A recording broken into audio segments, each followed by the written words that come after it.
is going on, guys, and how y'all doing tonight on this Sunday evening?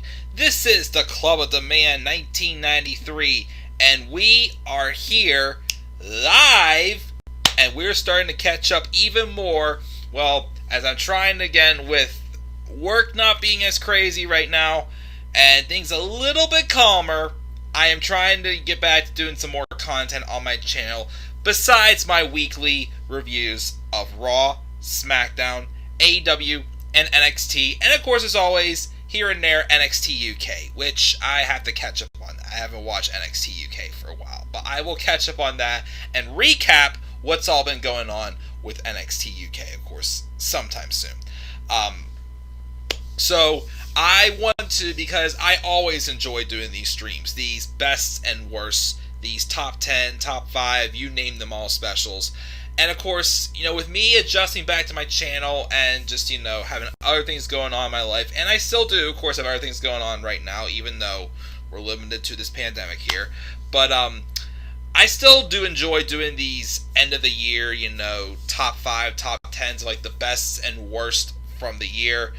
And since I was too busy and very overwhelmed with work last month, I thought I would still try to do these streams, the first month or two of the new year. Of course, last week I did do my stream about what went wrong with NXT in 2020. I talked about 5 things that went wrong and 5 ways we could improve on those issues with NXT. So, this is one that I know a lot of people definitely a good topic to talk about. And of course, it was tough. Now, here's the thing. Last year, when I got my channel back, I did one big stream of like my best of wrestling, and they were all involved, WWE, NXT, and AEW. These I'm going to separate out just to WWE's, and of course, I will do one stream talking like the best and the worst from AEW. Of course, there's not too many worsts to talk about, but for AEW, but I'll do those separately. So these videos, like for matches and such and whatnot, they're not going to be combined for both, WWE and AEW. So this one is going to be my WWE top 5, 3 top 5 lists. The most improved, the underutilized, and the least improved. Now, my thing is, as I always say, you can make an argument that some people do fall in least improved and some people do fall in underutilized. It varies to me. So those 2 lists, of course, are always tough to come up with. And as I said back in my NXT stream last week about what went wrong, one big problem I would say from what's happened from since, to empty arenas and no crowds and whatnot is the fact that, there are no reactions that exists that can, have the wrestlers, work off the crowd and whatnot. It's not really like showing who the new stars are being built or who's getting over. I mean, yes, people are kept for who are tweeting about them on the internet are catching their attention and still recognizing some talents, but still, it's like you can't really get over if the audience isn't behind you. And again, it's hard to tell, of course, whenever, there's no crowds. So this was a very tough, 3 lists to make. Of course, I didn't do top 10 for each one. I did just a top 5. And for, longer lists like this, may have to limit it just to top 5s if I can't come up with them. Because like I've always said, too, since coming back, these streams, I'm adding these graphics in there, and those do take some time to make. But now that I've made lists for just about all the streams I'm doing, I'll be able to throw the graphics together pretty quickly and to be able to, roll along with these. So, let's start with, for the stream, first, let's check the live chat. We just got Mark. Thank you for joining me, Mark. And of course, after this stream, I have 3 videos I'm going to be uploading, 2 turn alerts and a Harry Potter Let's Play. So, to do this top 5 list, the first one we're going to do is the top 5 least improved wrestlers. These 5 are the wrestlers, and yes, some may be, there's really only one, I would say, in the least improved that that could have been considered underutilized as well. because the opportunities they were given and how they were booked. So it wasn't. It's not really all the wrestlers' fault. But these are the five. Now this was tough because especially my number one for least improved was someone that I didn't want to avoid. I wanted to kind of avoid talking about, but unfortunately, it's somebody who I feel lost the most momentum and the most star power, of course, from 2020 because of some things that happened outside of the ring. But I could say 4 out of the 5 of these people I was pretty confident with putting on this list for least improved. The one of them I may have been able to get away with doing underutilized. It was a tough call. And even some underutilized I probably could have put it in least improved. But thinking it over, here was the best one I could come up with for these top 5 lists for least improved wrestlers. So, of course, it's already 10:30 at night. Let's get rolling because I gotta get up for work tomorrow. Let's see what we got. So here is my top 5 least improved wrestlers of 2020 in WWE. The Club of the Man 1993 presents WWE's top 5 least improved wrestlers of 2020. Number 5. The Viking Raiders. So of course we're going to start off here with a tag team. Eric and Ivar, the Viking Raiders. Hanson and Rowe, really, the War Raiders. That's what, their real names are. These two can still tear it up in the ring when they're actually being booked as dominating as they were in NXT and how they were as War Machine before they got to WWE.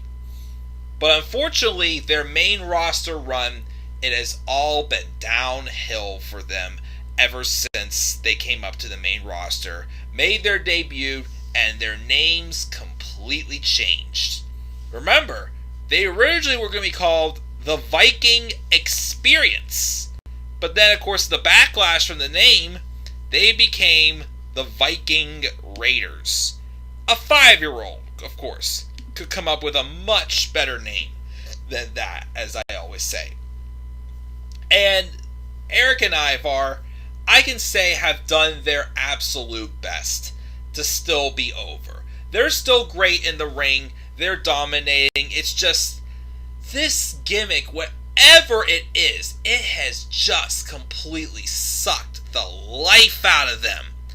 And they're just, I know that they're both gone with injuries right now. I think Ivar's was more severe when he suffered that stinger.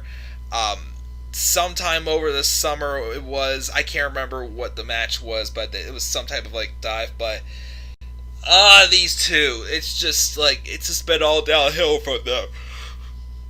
They had their biggest highlight of this year, and we'll definitely be talking about it at some point later on down the line throughout these streams, is that god-awful feud they had with the Street Profits. And another thing that's just really sucked the life out of these two is because, once again, Vince McMahon has to throw in comedy with their gimmick. And as I've always said, comedy is not for everyone. And the Viking Raiders, Eric and Ivar, however the heck they can with those names, do not do comedy. And instead they had this feud with them and the Street Profits where it was basically a friendly battle of anything you can do, I can do better thing. And those segments were just absolute garbage. But of course, all of them turned out with, of course, someone telling Ivar that you're cute. And then there's Eric being told, you not so much. And then, of course, they have Ivar walking around with turkey legs all the time. Turkey leg romance, and oh my gosh. it just like how do these guys go from literally being just a dominating force in NXT to just a laughing stock on the main roster? I mean, again, like, are they big and strong and dominating the ring? Yes. But even that their run of the tag titles was absolutely forgettable because they fought no one but jobbers throughout the entire time. Like I said, in-ring ability, maybe there, but just this whole gimmick itself and whatnot, whatever this is for the Viking Raiders, it's just really sucked the life out of them, and they've fallen such a long way since their year in NXT when they absolutely just dominated down there. And it was freaking awesome. But then, of course, main roster comes, and they're ruined. So, my number 5 on this list is the Viking Raiders for least improved in 2020. Now, moving on next to number 4. Number 4 is, oh boy, if it was 2 years ago, I had very high hopes for this person. This person probably could be a little bit higher up on my list. Maybe one more notch, because my number 3 pick is the only one on this list I would say could more fall under underutilized. And I think this one did fall underutilized last year when I was streaming on Periscope. But this time it's no excuse. This person literally has white heat for me. This person I want off my TV. And just how far this man came and actually won my attention for 3 years. Maybe somewhat 4 in 2019. But then 2020, my gosh, did this man take a hit. And I feel bad, but it's just unfortunate this has to happen. For number 4, for least improved wrestler of 2020. Number 4, The Miz. Correct! Is he Mr. Money in the Bank? Correct! Is he annoying? Correct! Do I want him off my TV? Correct! Oh, dear Lord, The Miz. What the hell happened with The Miz? So, as I mentioned in the introduction, I was not a fan of The Miz at all until 2016, when he had his runs with the Intercontinental Championship. And of course, the promos he cut for the next 2 years, even leading to his brief babyface run for a year in 2019, were just absolutely excellent. What made Mike Mizanin such a great heel is the fact that there was so much truth in his promos. This man was cutting serious promos that made you think. It made you believe that he was right. And that's, his in-ring ability may not have always, been the best. But his microphone skills backed it up like crazy. It made him just awesome. And I was saying, Miz deserved to be world champion. He was on a level to be world champion from 2016 till somewhere in 2019, I would say. And for the longest time, I always say this, 2018, if Daniel Bryan did not turn heel, The Miz should have been the one to dethrone AJ Styles for the WWE Championship. Hold that championship till WrestleMania and drop it to Daniel Bryan at WrestleMania 35. It didn't go that route, but when The Miz turned face and started this tag team with Shane McMahon, and then when Shane turned on him, I still remember that excellent promo he had cut, ripping Shane to shreds. And there was so much truth in it. And I believe WWE had something with him as a babyface. They squandered it, basically fed him to Shane, and then he got lost in the shuffle, even though there was still always something there for him in that babyface run. Instead, they put him back to being a heel. And then they brought back John Morrison.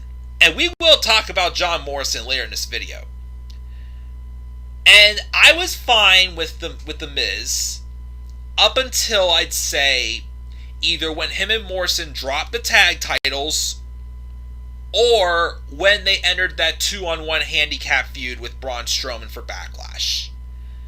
And that's where it all fell apart. They have made The Miz into a comedy heel of someone who that literally makes absolutely no sense, who is annoying, who comes across as a dumbass, and now we're supposed to want to see him as world champ, as Mr. Money in the Bank, when he literally had nothing to really back anything up with this feud with Otis for him to even get a chance to get that Money in the Bank contract from Otis. There was nothing there at all. And, of course, they have him cash in at TLC, but then he gets the briefcase back because, oh, John Morrison was the one who actually handed the briefcase to the referee, not the Miz, so therefore Miz should be, and it's just so dumb. They change these rules on the spot and expect us to actually believe them. And it's not right. It's not consistent. It doesn't make anyone else look good. And, just the booking the Miz has gotten in 2020, he is not at all on a world champion level right now. And I don't know, he's like what? He's probably in his late 30s at this point, probably approaching 40 in a few years. Does anyone want to see this Miz as world champion? Definitely not me. Correct! That is so freaking annoying when he does that. And yes, heels are supposed to be annoying, but a good heel does not get white heat. Mike Mizanin should not be getting white heat. This guy is excellent. And the few times within the past few months he has cut very few promos that have had some truth, has had that passion, that fire that made me a fan of this man from starting in 2016. When they do that, I'm like, that's it. That's the Miz I miss. And then they instantly go back to the whole comedy chicken shit heel crap that's just not freaking funny. And again, it's made me not care anymore about the Miz. And unfortunately, he has landed at my number 4 spot for least improved wrestlers of 2020. Now we move on to number 3 now. This man at number 3, to me, is one that could be thrown underutilized, I would say. But this was one that I kind of lean more towards least improved because of, mostly his booking, yes, but, just how far down this guy's fallen down the totem pole. I mean, you could say underutilized, but just in general, the booking he's had has just really knocked him down very far. He used to be the one and only. Now he is someone whose contract is going to be expiring this year, who should leave WWE, I would say. There's already rumors flown around about this, so who knows if it's true or not. But, yeah, it was not a good year. And the thing was his downfall came after he got a world title shot. Number 3. Ricochet.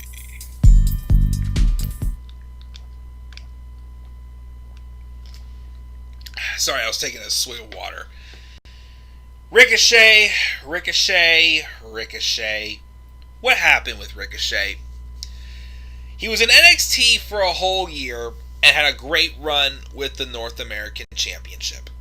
Obviously, the sky was the limit for him, as he was pulling off crazy maneuvers and was unique as hell and felt like a completely different person on the roster.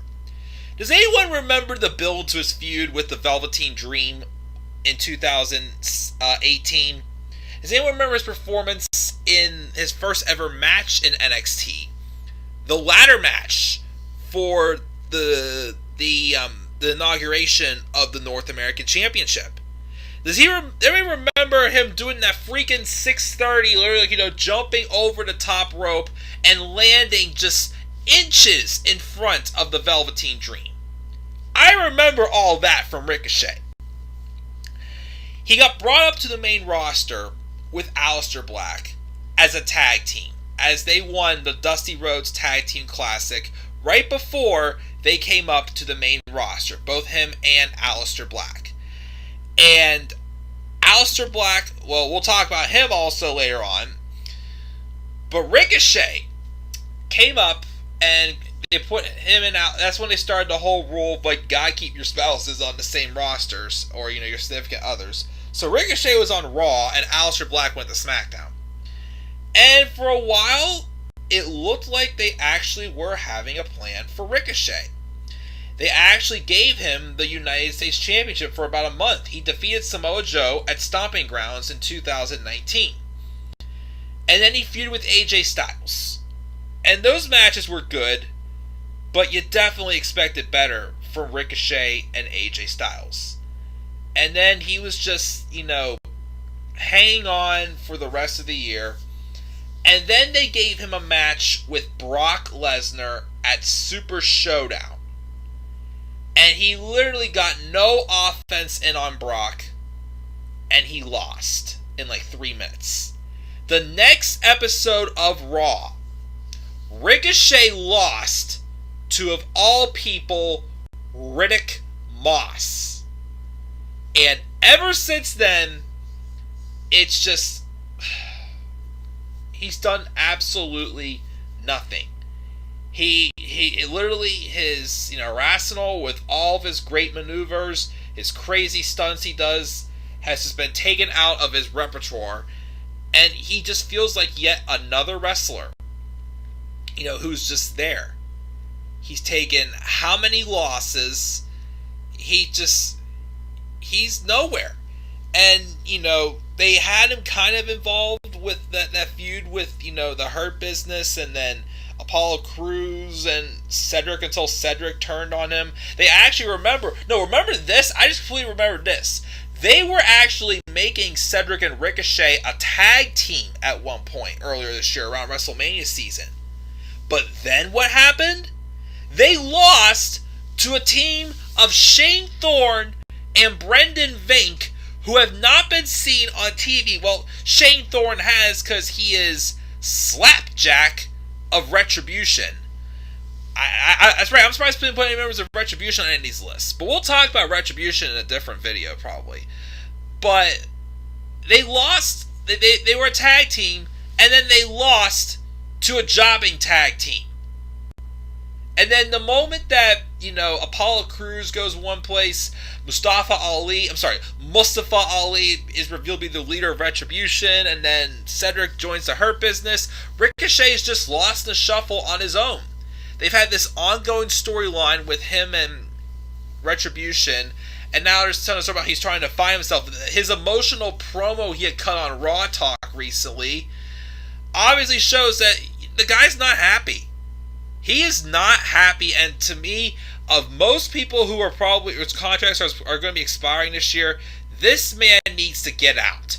Because he is going to get absolutely no respect in this company and literally be even more limited than he already is. Yet you think about his run in NXT, and now that's just like a distant memory.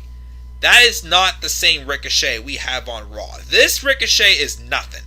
He should be a superstar for sure. I'm pretty sure if Paul Heyman was still in charge of Raw, he'd be getting a good push. But unfortunately, it's not the case. And I feel like he's more falls under underutilized, but with just how much this company has limited Ricochet and not even given him a chance to improve at all whatsoever, he is my number 3 for least improved wrestler of the year. year for 2020. And now we move on to number 2. Now, I'll say this. My number 2 and number 1 are both wrestlers from NXT. So Ricochet, to me, was the least improved on the main roster. But my number 2, if it wasn't for some other things, this guy would have been my number 1. It's very obvious to me that this guy to me, I just don't get what happened. And what they've done with him in 2020, I get why they did it. I understand why they've done it. They need a different direction for him. But unfortunately, as I've said how many times, probably since June, I would say, I've been just constantly saying, I don't like this. It's not working for me. Every time I thought they were actually going somewhere with it, I'm like, and it's not doing it for me. My big question is, how do you go from having someone be the most beloved babyface of the brand to the most unsuccessful heel I have probably seen in God knows how long? Let's roll into my number 2. It's the way of explaining this. Number 2. Johnny Gargano. The days of Johnny wrestling ended in 2020 at NXT TakeOver Portland. Johnny Gargano had turned heel when he turned on his former best friend Tommaso Ciampa, as Tommaso Ciampa had returned as a babyface in late 2019 from a neck injury. And they had briefly reunited DIY. They actually had a Match of the Year candidate when they had a match against Mustache Mountain at Worlds Collide Royal Rumble weekend a year ago. And then Johnny goes on to feud with Finn Balor and have a match at TakeOver Portland. Ciampa gets a title shot against Adam Cole at TakeOver Portland in the main event. In the main event, Johnny came out to help Ciampa, who was, obviously outnumbered because of the Undisputed Era. But when things seemed like they were falling in place for Tommaso Ciampa, Johnny turned on Ciampa and he just nailed him in the face. And it reset their feud and basically finished the feud that should have started a year earlier. Now, I was a little head scratching when they turned him heel at first, because I'm just like, okay, Johnny's supposed to be the hero at the end of that story. That story needed the proper conclusion. They went a different route with it, and even though it was still odd that they were kind of making Ciampa more the babyface and Gargano the heel, it kind of went to a way where it's like neither one of them were innocent, which is an interesting concept leading to the one final beat and one final heart match. That brawl in an empty building they had at what probably would have been the main event of NXT TakeOver Tampa Bay if it didn't get canceled this year due to the pandemic. But so Johnny Gargano, obviously, again, he was, before the crowds went away, he was definitely slowly losing the audience, fire. He wasn't as over as he once was. And with him staying in NXT instead of going to the main roster, I get why they turned him heel. And they had a story there to turn him heel.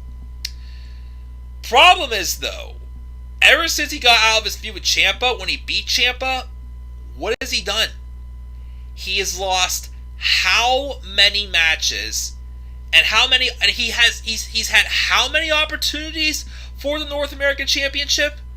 He faced Keith Lee in an excellent match at TakeOver in Your House. He had also faced off with Lee and Balor in a triple threat match where the winner faced Adam Cole in the winner takes all match at NXT Great American Bash. He was also in the ladder match for TakeOver 30. He lost that also. And then he originally lost to Damian Priest at TakeOver 31 again, and somehow gets another title shot. I don't understand how. And he wins there against Priest at Halloween Havoc.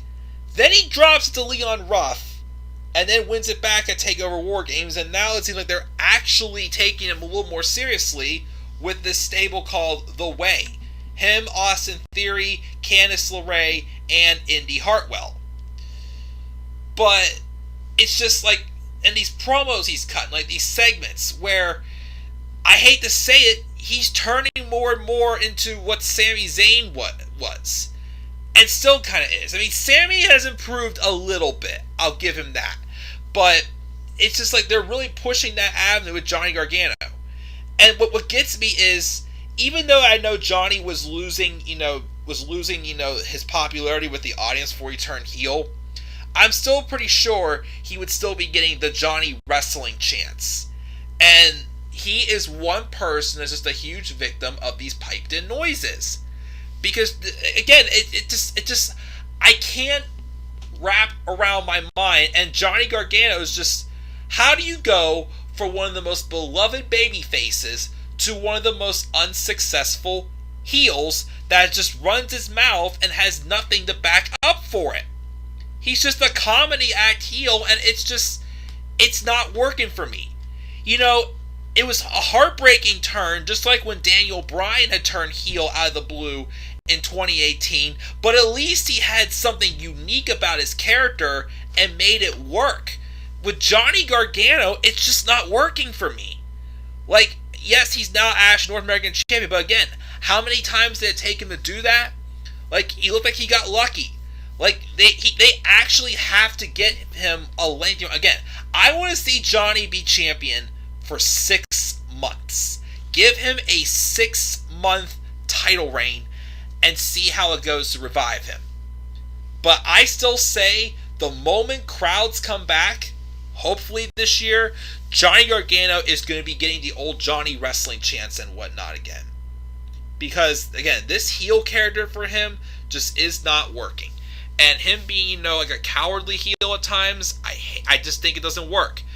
Everything Johnny Gargano has stood for in his career. Yes, he can turn heel on the fans, but obviously, if he really had that, big babyface momentum, like one of the best booked baby faces I have seen since I started watching in this modern era, I just don't like how he's literally gone from, the most successful underdog baby faces ever written to just this crappy heel garbage he has worked with for the past year. So I'm just saying that it could have worked, but it was a good try, but it just hasn't worked. And if it wasn't for other things happening, Johnny would probably be my number one for least improved wrestler in 2020. But unfortunately, he is my number 2. And now we get to number 1.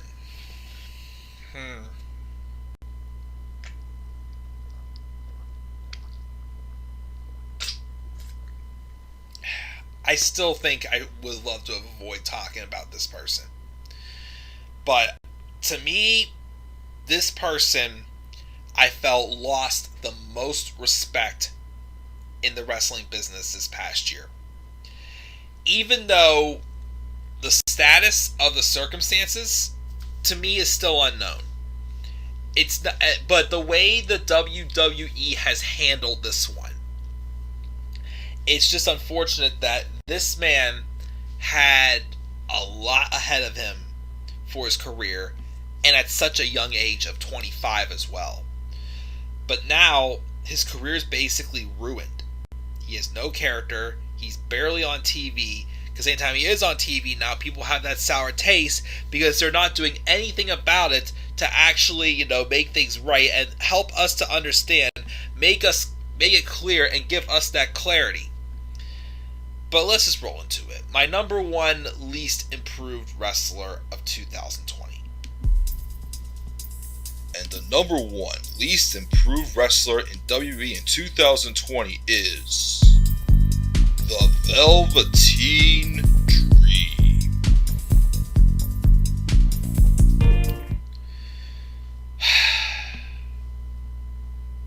Velveteen Dream.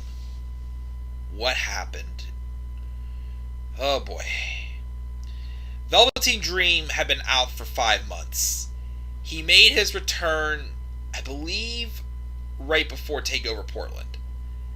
And he was lined up to most likely be the one to dethrone. And I think original plans were, of course, if it wasn't for this, Keith Lee would not have had his moment, his big moment at Great American Bash when he won both the North American and NXT championships.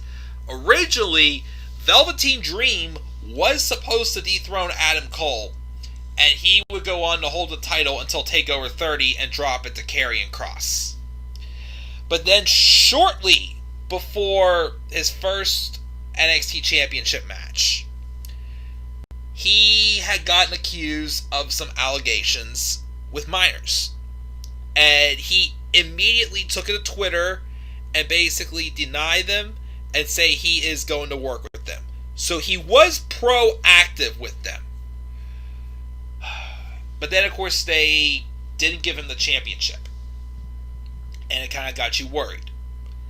And then, right around his second title shot he got for the NXT championship was that TakeOver in Your House. And then not long after that, he had gone to a car accident. And then the hashtag Speaking Out movement happened. And then more people started accusing the Velveteen Dream of certain things. And he was off TV for a while. Triple H, though, has insisted that it was because of the car accident and the injuries he suffered. But they brought him back right before TakeOver 30, turned him heel, and put him into the ladder match at TakeOver 30 for the North American Championship. Now, someone who just they do not have clear at all as to what happened with those allegations has really left a sour taste in a lot of our mouths. And the thing is I want to believe Velveteen Dream is innocent, but I cannot find that part of me to believe it. Because WWE has, or even Velveteen Dream, has not just come out and told us the truth. What happened? Is he innocent or not? So I can't say he's innocent, but I also can't say he's guilty either. But I just feel like, I still personally think WWE has not handled this situation well. I mean, they turned him heel, yeah, because who's going to want to cheer him now? But there's no story behind him being a heel. To me, he's just a heel because nobody's going to want to, they can't obviously promote this man as a hero. And with that being said, that's the reason why he's a heel, there's no story behind it. Why would any of us want to see this man succeed? It's like at this point, he needs to just be released. Maybe either go somewhere else, or I don't know what he's got to do, and just start over. Because his momentum, his star power, just dropped faster than who the heck knows. And because of the amount of respect this man has lost, and because of how lifeless he is now completely, because of all this, and it's just unfortunate, and the fact that he really doesn't stand much of a chance at all to get any of it back, that's why I put the Velveteen Dream as my number one least improved wrestler of 2020. So to go over the list one more time for those 5, we had number 5 being the Viking Raiders, number 4 being The Miz, correct! Number 3 being Ricochet, number 2 is Johnny Gargano, and number 1 is the Velveteen Dream. Those are my 5 least improved wrestlers of 2020. Live chat! Let's see what we got here before we move on to the second list. Also, just checking, nothing really on my phone, just in case I see there's a certain someone in the live chat here. But first, of course, I already said hi to Mark. We have JR saying John Morrison is so underutilized. He should never come back. You took some words out of my mouth. And we've got Robbie, One Kenobi, in the live chat. Viking Raiders constantly face the Good Brothers in the midst of AJ Styles' feud with Cedric Alexander. I forgot about that, of course, as well, from 2019. Miz and Morrison playing childish pranks on Braun Strowman to build up to their handicap match for the Universal title match. Need I say more? Nope, because as I said before, that's where I think it was definitely, downhill for the both of them for sure. But thank you guys, of course, for your comments in the live chat. So that is the top 5 least improved. Now I'll move on to the second list here. Let's talk about the top 5 underutilized talents. Now again, out of the 5 on that previous list, Ricochet was one I think could have been more so underutilized. And on this list, there is really only one I think that could have also fallen under least improved. But I'm going to more so stick him to underutilized because that one was very abrupt and he hasn't been on TV for ages. But I definitely think all 5, actually 6, because one of them is a tag team. All these you could say should have had a better year in 2020. And, definitely deserve much better than what they are given. So, again, I want to keep things rolling here. Let's start off with number 5. For my top 5 underutilized wrestlers of 2020. The Club of the Man 1993 presents WWE's top 5 most underutilized wrestlers of 2020. Number 5. The Riot Squad.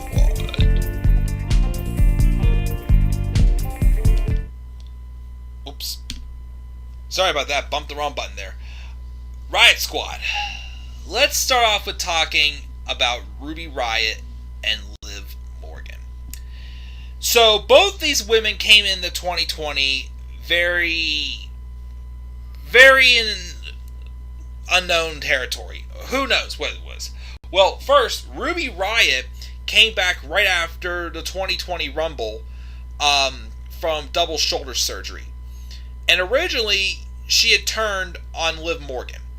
Liv Morgan was just being thrown into a random storyline with Lana being a lesbian lover with her. But then that got dropped. I think, again, that was just Liv being thrown in there just to have a woman be involved in that Rusev and Bobby Lashley feud, which was just god-awful, as we all know. But we're not going to talk about that. But Liv Morgan actually was a favorite of Paul Heyman. Apparently, rumors have it that Heyman actually considered putting the title on Liv Morgan. And I will say, Liv has improved a lot.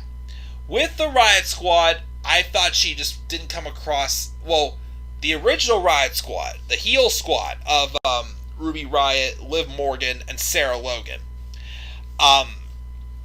I thought that just Liv was probably the weakest of the 3, but this year, since she had turned babyface and kind of got a different character, definitely behind her. And they actually were booking her pretty strong. Even when Ruby came back, they gave Liv 2 victories over Ruby. But then when both these women got directionless, they put them back together, but they actually told a story. An actual, very well written story about these 2 getting put back together. And putting a lot of truth in it. And it worked. It was a great story to reunite Ruby Riott and Liv Morgan. And that got me behind the Riot Squad. And it actually wanted me to see these 2 actually become tag champs. Liv Morgan improved, but then Ruby Riott. Ruby Riott, to me, is one of the most underutilized women on this roster. Of any of the 3 Riot Squad members, she is definitely the best at the microphone. She is great in ring wrestling. She is likable. And, again, she probably is one that should have been having a run at this point with a women's title. And now it's just they put them back together. They should have been the ones to dethrone Sasha and Bayley. Not Nia Jax and Shayna Baszler, not that freaking tag team. But yeah, ever since then, it's like now these two just literally are directionless again.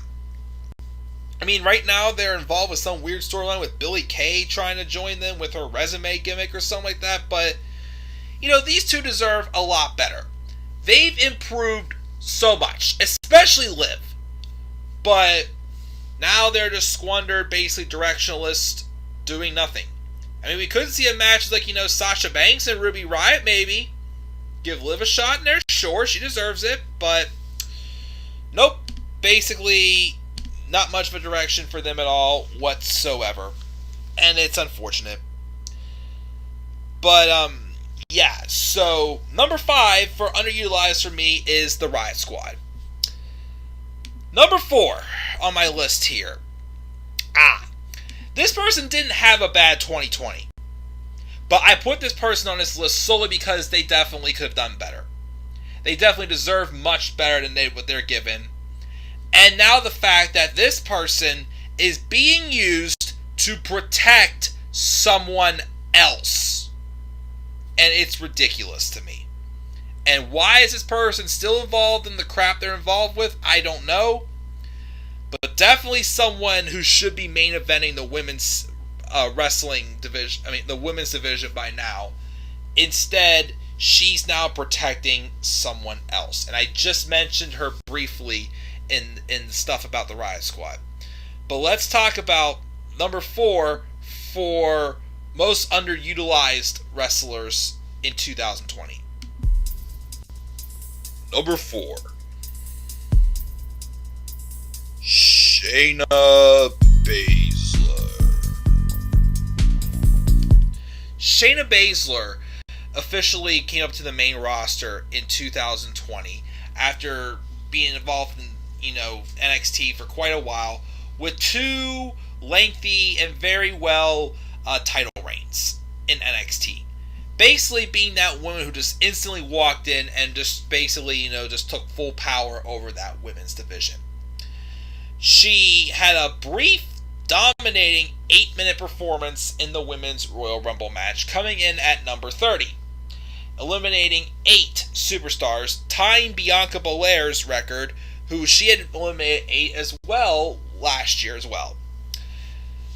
But then she entered a feud with Becky Lynch for WrestleMania. And to me, that was the prime person I felt to take the title off of Becky Lynch, based off of Becky Lynch's history with Ronda Rousey. Unfortunately, though, I don't know what happened. Shayna had a very dominating performance inside the Elimination Chamber, even though the match in general was a very poor Elimination Chamber match. And then they have a very subpar match at WrestleMania 36 with Becky Lynch and Shayna Baszler. Very disappointed with the outcome. Shayna Baszler, with how she was booked in NXT, should have been someone that could have gotten like a rocket ship push and put right at the top of the women's division immediately. They did in NXT. Why couldn't they have done it on Raw? But then they put her in Money in the Bank. And originally, I think Shayna was supposed to win Money in the Bank to continue her feud with Becky Lynch, which worked. But then Becky Lynch got pregnant, and she's been gone since. So Shayna was off TV for a while. They brought her back, but then they kind of briefly booked her like a babyface around SummerSlam. And then it looked like they were about to have her feud with Nia Jax. And to say I didn't care about that, I would have much rather had that than what they did next, because they out of the blue had Nia Jax and Shayna Baszler fight Sasha and Bayley at Payback to win the women's tag titles. And they've been a team since. And even after dropping the tag titles to Asuka and Charlotte, another random ass tag team, they've been booking Shayna Baszler to basically protect Nia Jax. I'll repeat that one more time. Shayna Baszler is currently being booked to protect Nia Jax. Out of all the losses that Nia Jax and Shayna Baszler have taken, Shayna Baszler, I think, has taken all the pins, when it should be the opposite way around. This woman is so much better than Nia Jax. Like, heck, why hasn't she been feuding with Asuka for the Raw Women's Championship? Asuka hasn't had a worthy challenger for that Raw Women's Championship in who knows how long. Heck, for all I know, they'll probably have her drop it to Charlotte before WrestleMania, just like they cut off all of Asuka's championship momentum in 2019 before WrestleMania 35, when they dropped the SmackDown Women's Championship right back to Charlotte Flair. It just baffles me that, Shayna Baszler was literally getting like a rocket ship push when she first came up, and she dominated the women's chamber, but then literally just squandered her after that and did nothing with her for the summer. So that's why I wouldn't say she's had a horrible year. She's still been booked like decent, but she could be booked so much more better. And that's why I've given Shayna Baszler the number 4 spot for underutilized wrestlers for WWE in 2020. Number 3 is very obvious.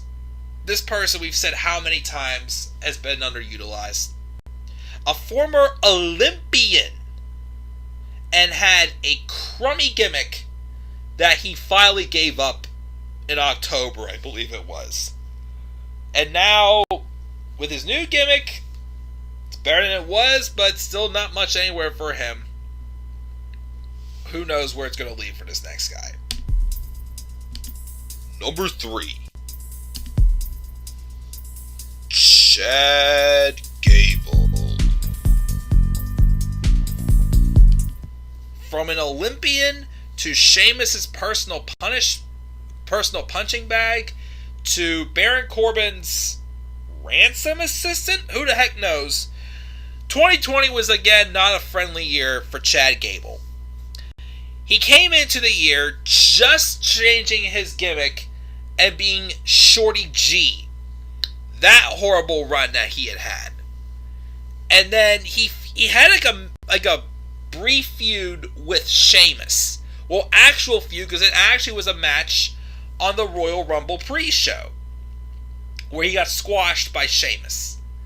And of course, and why did it not work out? Again, after Sheamus had returned at the beginning of the year, and I actually thought, a Chad Gable and Sheamus feud sounds good, except once again, they immediately made it about Chad Gable's height, where Chad Gable is not short. He's like, 5'9", 5'10"? There's plenty of wrestlers in WWE and around the world who are Chad Gable's height. He's not some unique short guy, basically. Actually, in some ways he is, but he does not deserve to be labeled by freaking Shorty G. And then they randomly turned him heel at one point just to put him with Baron Corbin, God knows why. And even during that time, he was still becoming Sheamus's personal punching bag. I can't tell you how many matches he had where he lost to Sheamus in like a few seconds. But they're actually somewhat doing something now with Gable, because he quit being Shorty G, and he basically mentioned, it's time that I finally be who I really am, and that is an Olympian. And his name is Gable. Chad Gable. Ever since then, though, he started some Alpha Academy, and he's been training Otis. And they had a couple scenes of him and Daniel Bryan also. So, maybe it's going somewhere, I don't know. Point being said is, Chad Gable, as I always said, is super talented. Should have been the next Kurt Angle. Unfortunately, again, they've just had him play musical chairs with tag team partners, and just literally not booking him seriously at all. His contract expires this year also. This is also a guy I think that just needs to get out of the company and go somewhere else. Go to AEW. Chad Gable, AEW this year. I want to see it happen.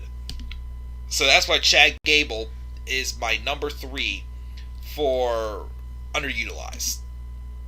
My number 2. Oh boy, is this one.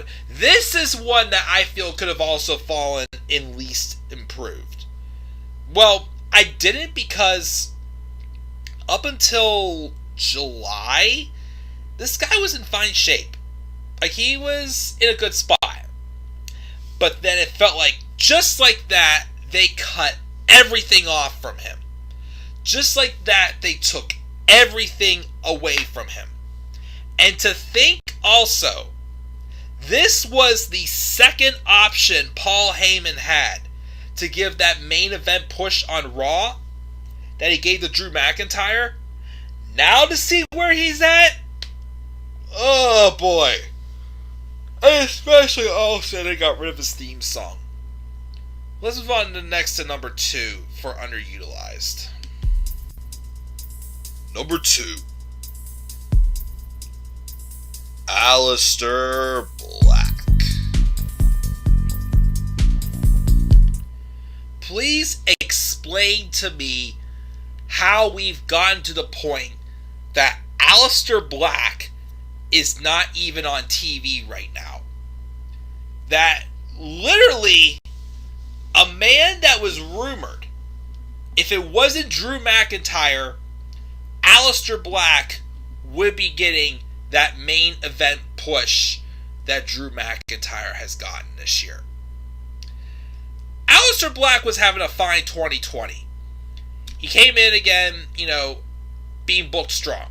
He started off the year in the midst of a feud with Buddy Murphy. The three of them put on 3 really excellent matches at the end of 2019 into early 2020. Things seemed good for Aleister Black. He also had a feud with AJ Styles, which he put on some, could have been a little better, but good matches with AJ around Elimination Chamber. Of course, the other problem was AJ was working hurt around that time, so it hurt a little bit. And even though it was not much of a match at all, they gave him a victory over Bobby Lashley at WrestleMania, and also put him in the Money in the Bank ladder match. So Aleister Black was then kind of more so acting like an upstart, involved in a stable, whenever Rey Mysterio first started feuding with Seth Rollins. And Aleister Black and Seth Rollins had a couple really good matches this year. Heck, these two should have had a SummerSlam match. That should have been the one-on-one. If they didn't go with Dominic, it should have been Aleister Black and Seth Rollins. But what happened? Out of the blue, they wrote Aleister Black off TV, with Buddy Murphy piercing Black's eye just like Rollins had pierced Rey Mysterio's eye how many times. And that led to Aleister Black coming back with basically his eye being covered up, like he was a pirate. And he had turned heel on Kevin Owens. But at first, I was like, okay, that's fine, because I've always wondered how much different Aleister Black would be booked as a heel, as I feel like his character was always meant more for him to be a tweener. But around that time, I got scared, because I had heard rumors that Vince was souring on Aleister Black. And let me tell you something. If it wasn't for Paul Heyman getting fired, Aleister Black's push would have been safe. But they turned Aleister Black heel, and they had a feud with Kevin Owens, and he had nothing but just absolutely forgettable matches with Owens. He barely did anything in the ring. I, for a while, thought at first, and I still think it was possible, thought they had taken away the Black Mass spinning heel kick. Because his matches, he did absolutely nothing. And then also, they took away his theme music. They gave him a completely different theme song and took away Root of All Evil. Because Vince just didn't get Aleister Black. And now, of course, with his real-life wife, Zelina Vega, or now Thea Trinidad, who basically refused to give up her third-party services with Twitch and whatnot, getting released, Aleister Black has not been seen on TV since. And apparently, he did request to go back to NXT, but they denied it. So ever since his last match with Kevin Owens, I think the week of the draft in October, Aleister Black has not been on TV. And quite honestly, I don't see him coming back anytime soon. I don't see WWE actually giving him any type of chance, because to Vince, Aleister Black is now just a guy wearing a random, blindfold over his eye just for shits and giggles. How on earth can you screw up Aleister Black? The man was freaking talented. Again, I fell in love with this man the first time I saw him make his entrance at NXT TakeOver Orlando in 2017. And now to see where he is now, it's just, how could you not see it with Aleister Black? Still makes me mad. It's still definitely one of my favorites in the modern era. Now literally reduced to absolutely nothing. His momentum again just got cut off like overnight. And I have no clue what's in store for Black in 2021. But if there was ever some type of a prayer for him to be revived, that would be awesome. If not, let him leave.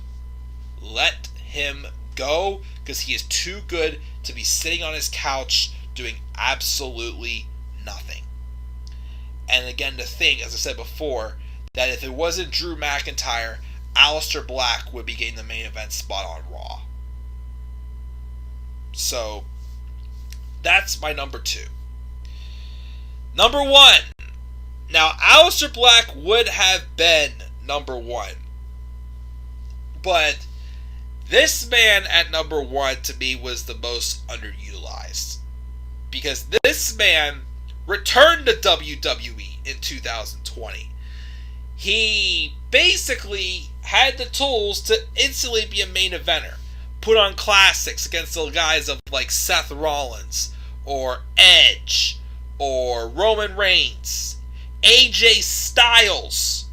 This man and AJ Styles would have a classic if booked right. Even with Roman Reigns, Kevin Owens, Bobby Lashley, Drew McIntyre. This guy should be main eventing and tearing it up. Instead, his return was ruined, and he was brought back as a comedy act once again. And unfortunately, to this day, I continue to ask, why the hell did this man return to WWE? Let's get into it with my number 1 most underutilized wrestler of 2020. And the number 1 most underutilized wrestler in 2020 for WWE is John Morrison. I ask this again. Why did John Morrison come back to WWE? Why? This man was originally, and they even made it into an actual story. John Morrison was supposed to return at the Royal Rumble as a surprise entrant, even though it had been leaked online that he was coming back to WWE. But how did they bring him back? In a random backstage segment, comforting The Miz after Miz had just turned heel at the beginning of the year. And they put him and Miz back together as the Dirt Sheets. Which at first I'm like, okay, they actually were a good tag team. That could be fine. That could be something good. But then they had him job the Brock Lesnar in the Rumble, which gave me a really bad taste. I mean, the booking for that Rumble match worked in the end for Brock, but my thing was they should have had someone else job it out to Brock Lesnar and not John Morrison. That made me mad. That really made me mad. But then, like The Miz, he was okay whenever they had runs with the tag titles. And he actually put on a really good performance at WrestleMania in that triple threat ladder match for the tag titles.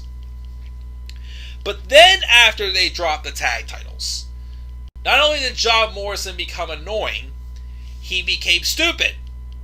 He's basically booked like Miz's second-hand man, and he's booked to look like a dumbass. He's an idiot. Like, his character is an idiot who literally just says dumb stuff just to say it. It makes no sense, and it's just punishment to me to watch him literally be booked like garbage, not even as a main eventer. And again, why did he come back? Again, this man should have been having world title matches this year. He should have been having singles feuds. Instead, he was reduced to yet a comedy act once again and thrown with The Miz, and both of them have just gotten trashy booking all year long and continue to do so going into 2021. I just once again have to ask, why on earth did John Morrison come back to WWE? The world may never understand. But that was my second of 3 lists for, there's nothing in the live chat, but that's my second of 3 lists for this stream, as we have just done the top 5 most underutilized wrestlers in 2020. Let me take a swig of water before we move on to the next one. But that list again was the Riot Squad, Shayna Baszler, Chad Gable, Aleister Black, and John Morrison. Let's take a quick swig here, a quick break.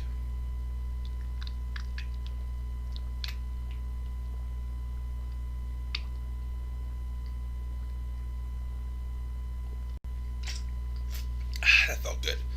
Alright. Now let's move on to the true positives. Even though, once again, there was a lot of people booked like crap at WWE, and mostly because of the pandemic in 2020, we still had some positives and some people that I did think really improved in the year of 2020, despite no crowds. So we're going to end, of course, with the positives. And these are the 5. There was a couple of them that had some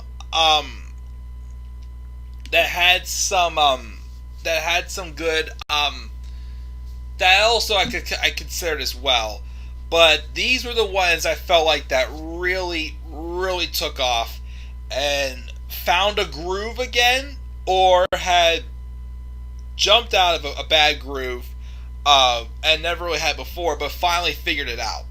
And 2, I gotta say, several of them just took me completely by surprise.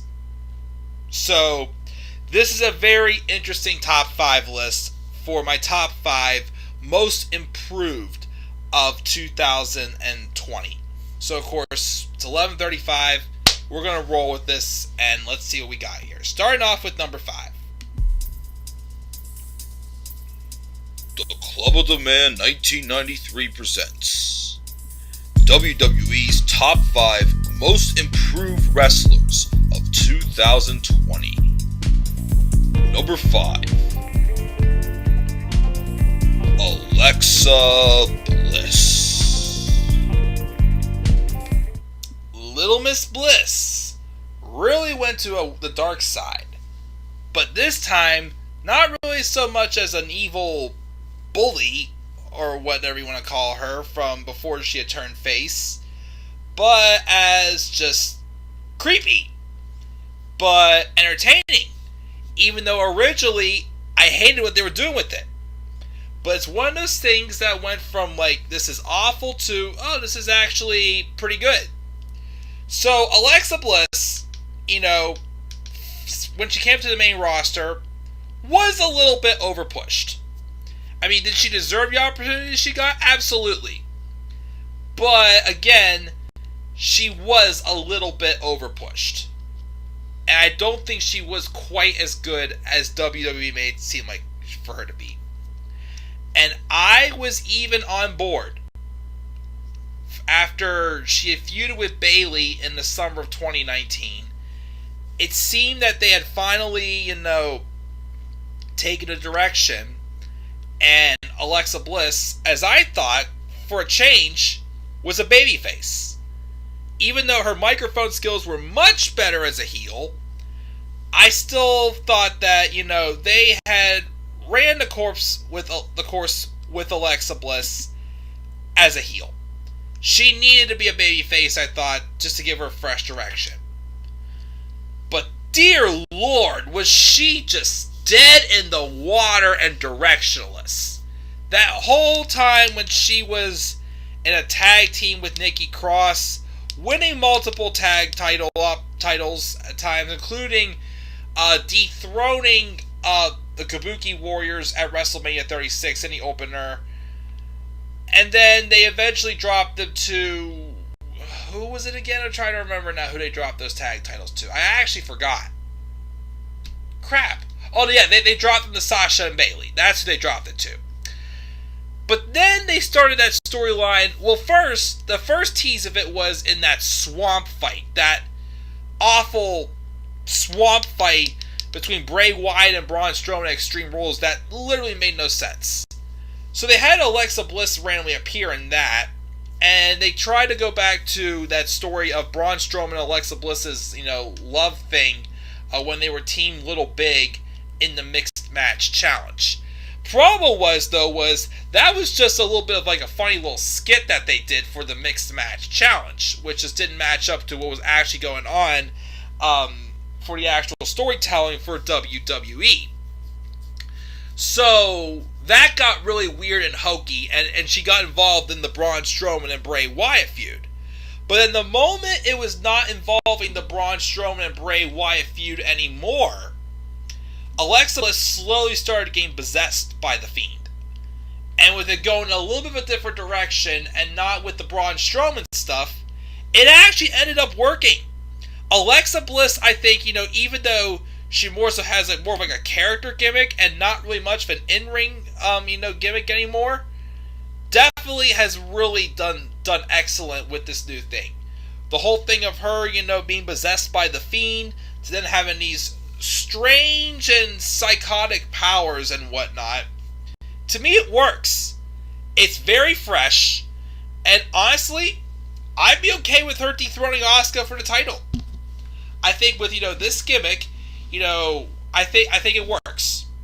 Her and Bray can also be like champs at the same time or something like that.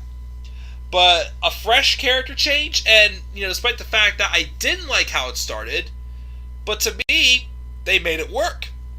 And I think that being said, Alexa Bliss has kind of become entertaining again.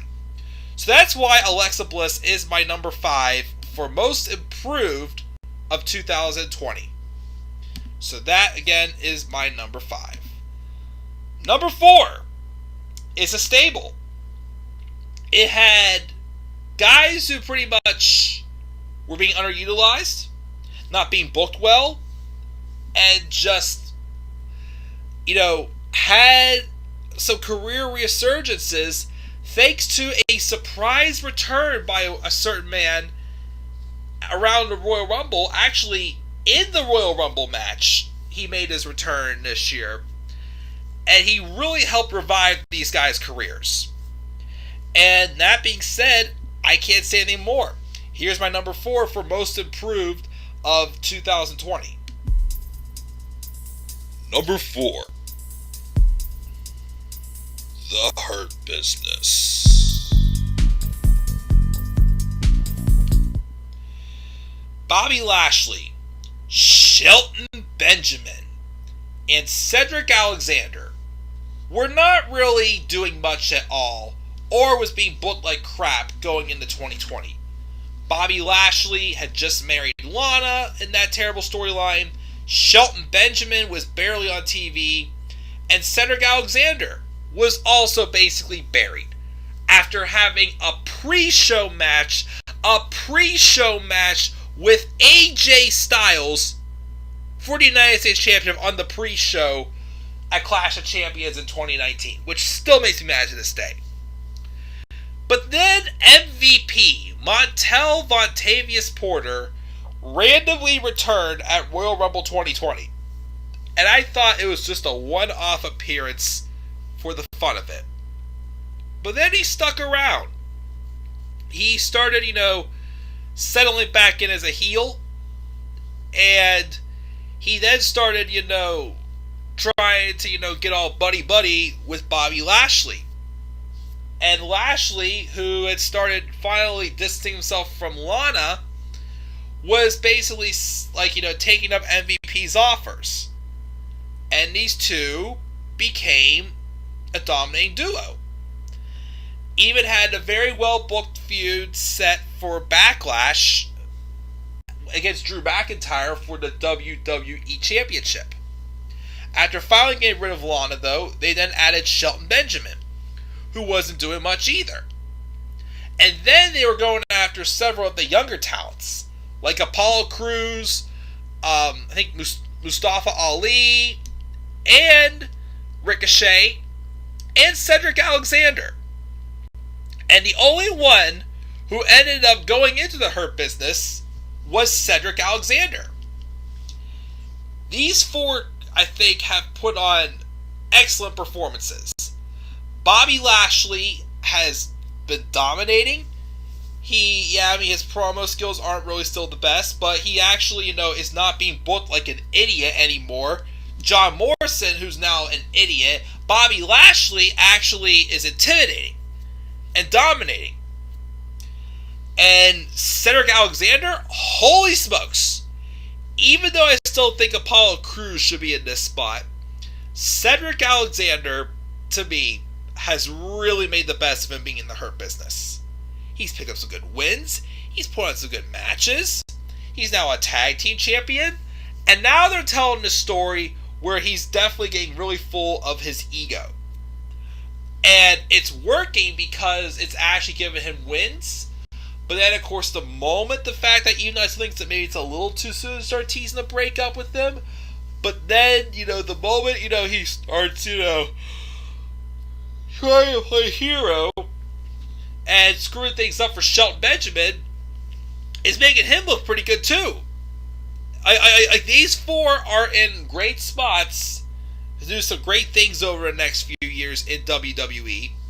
And again, you can kind of thank MVP, because if MVP had not returned, would any of these guys be being booked into, or the Hurt Business be existing at all? I'm not sure, but whatever they're doing now, as I keep saying, it is working. And that is why the Hurt Business is my number 4 for most improved wrestlers in 2020. Speaking of coming a long way, my number 3, and actually my number 2 and 3 have really come a long way. Number 1 was just a surprise, but my number 3 is a women's wrestler. Someone who I always brag about that I'm 2 days older than. Someone who I think has had a very big difference on a lot of people's lives. Had a rough ending to 2020 as she missed the fall months and has just been brought back due to someone literally trying to break into her house and almost killing her, basically. But now she's been brought back, and before she had left, I gotta say this woman really came a long way. From where she started in NXT to now, holy smokes. Drastic improvements. And if she ever does get back into the actual ring and wrestling, and storyline wise she's not right now, this woman deserves a run with a women's championship. And I would love to see it happen.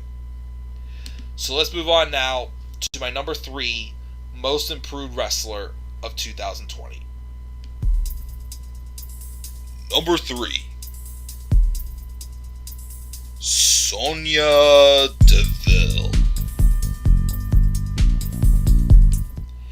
Came up to the main roster in 2017 as part of Absolution when Paige made her surprise return. Sonya Deville to me was not much. She was not that impressive to me at all. Anytime I had watched her matches, I felt like I was watching a slow sparring match. But after, Absolution had ended because of Paige's retirement, yes, at times it was still not working for the team of Mandy and Sonya. But once they actually started getting involved in little tiny undercard storylines, these two slowly improved. And especially with the storyline with Mandy Rose and Otis.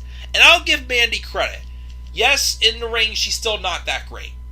But character-wise, she really came a long way this year. And I feel like, she has, definitely, deserved the spotlight she's gotten. Sonya Deville, though, is another story. Again, same boat as Mandy Rose, but Sonya Deville, promo skills, off the chart. In-ring ability, improved a lot. And the rumors have it was, whenever she was involved in that storyline with Mandy and Otis, and she basically had ruined the date with, the first date with Otis and Mandy, and telling this story about how, everyone, says that Mandy Rose is, the pretty girl and whatnot, obviously just jealous of Mandy Rose's attention and such. When that all began, she was supposed to be paired with Dolph Ziggler, as she briefly was, because they didn't think she could talk. But Sonya's microphone skills improved so much that she was able to go at it on her own. And the feud continued throughout the entire summer, and just every time Sonya had a chance on the microphone, she just killed it. And she went from being, a rushed call-up that wasn't really, catching any attention, to just cutting some excellent promos, having some great matches, and, of course, unfortunately, at the same time, whenever she had that weirdo basically break into her house, the respect that Sonya Deville has earned over the past year is unbelievable from the improvements that she has made. And she deserves the respect she gets. And again, as I said, she deserves a run with the Women's Championship. Again, from her in-ring ability, especially to her promo skills, Sonya Deville really found her groove in 2020. And again, wherever this storyline is going with her kind of being a corporate figure, working with Adam Pearce, I'm hoping it does lead to her eventually getting a shot to wrestle inside the ring again. I'm glad that they didn't just bring her back and made her an in-ring competitor just for the heck of it. But, they're actually playing along with some good continuity from Sonya Deville. And with the promo skills she has developed and improved on, and her in-ring ability, she's due for big things in the upcoming years. And remember, she's only 2 days younger than me. So she's only 27. So she definitely has tons of more left to offer. And tons of more opportunities are definitely down the road for Sonya Deville. So Sonya Deville is my number 3 for most improved of 2020. Let's do number 2. Let's get to it. Number 2. Roman Reigns. If it was not for someone he had elevated out of the blue, Roman Reigns would easily would be my number 1. He is in contention to maybe even be the number 1 for male wrestler of the year for WWE. It's very possible I may still go with him. But my goodness. 2020, was the year of the pandemic. It was the year of a bunch of other things. But it was the year that we did not see coming as the WWE finally pulled the trigger and turned Roman Reigns heel. Roman came into 2020 feuding with Baron Corbin over dog food. He was also a heavy favorite to win the men's Royal Rumble match. But then they gave it to Drew McIntyre.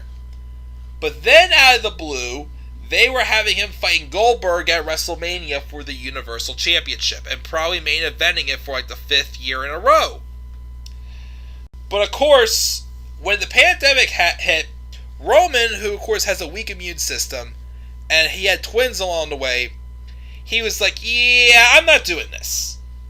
Pulled the trigger and went home for about 5 months. Which definitely gave a lot of people much more respect for Roman Reigns. He wasn't selfish and still did the match and won the championship. He went home and took care of his family. And when he returned at SummerSlam, he returned not only as a heel, but as a Paul Heyman guy. Both of them, storyline-wise, were in the same boat. Losing their jobs, not being given the respect they deserved, and WWE tried to forget them. Perfect way to set the seats. And then he goes on to feud with his own cousin, Jey Uso, become the tribal chief, as he's called himself now, just literally being this man who's playing the system like a fiddle, and the power is all falling into his hands. This is what we've been asking for the booking for Roman Reigns for years.